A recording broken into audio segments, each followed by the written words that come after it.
Magaling na ang pusa sa kaniyang operasyon sa kapon. Ngayon, pakakawalan ko na siya kasi 8 days na siyang nakakulong eh. Palalabasin ko na sa hawla kasi magaling na yung operasyon sa kanya. Meow! Labas ka na. Malaya ka na ulit, no? Labas na, meow.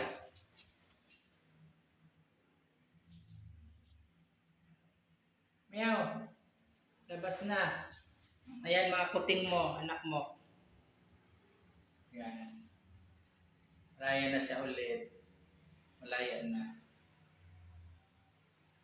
Mama. Baby kuting, si mama ayun, no? Magaling na siya sa kapon niya.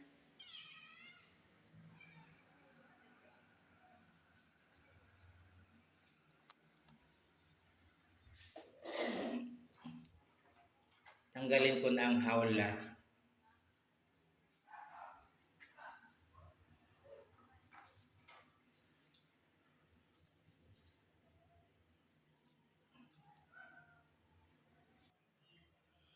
Ngayon, malaya na ang nanay ng mga pusa. Kailangan naman natin sila pakainin. Ayan.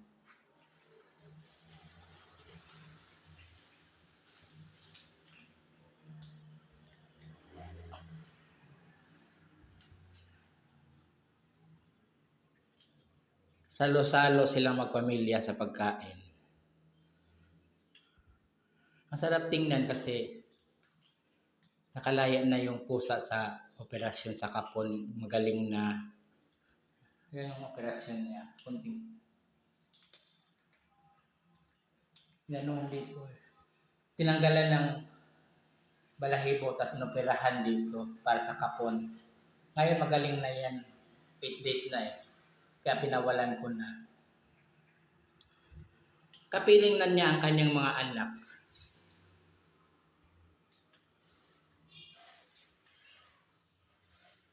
Naglagay din ako ng tubig para mainom ang mga pusa.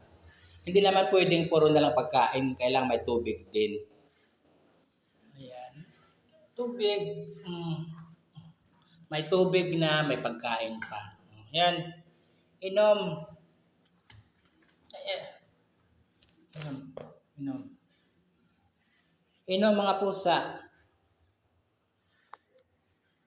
Yung nanay ng mga pusa, ayan no. Ay, umalis na siya. Lumabas na siya kasi magaling na siya sa kapon niya eh. Malaya na siya. Ayan no, nilanghap niya ang kalayaan ng hindi nakakulong. Nakakulong siya sa hawla 8 days sila sa kapon. Ngayon magaling na kapon niya. Kahit saan na siya pumunta, kahit may lalaki siyang pusa na makatalik, hindi na siya mabubuntis. Tama na yung 3 kuting na ito. Babalik yan mamaya, gagala lang yan sandali yung pusa. Sige pusa, pag-enjoy ka sa labas, balik ka para sa mga anak mo mamaya. Yan mga kuting. Mga kuting. Baby kuting.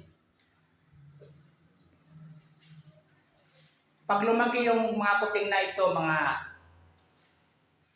8 months or 9 months, pwede na rin ikapon para hindi na dumami. Tama na yung 3. Hanapin ko kung sino yung babae dito. Yun ang ipapakapon ko para hindi mabuntis. Yung lalaki, hayaan ko lang si lalaki. Mahalin natin ang mga hayop kasi kawawa naman kung sasaktan natin o bababayaan. Buhay din sila, may buhay. Kaya tulad natin mga tao, gusto nilang mabuhay sa mundong ito. Kaya mahalin natin ang mga hayop, aso, pusa, o ano pa man.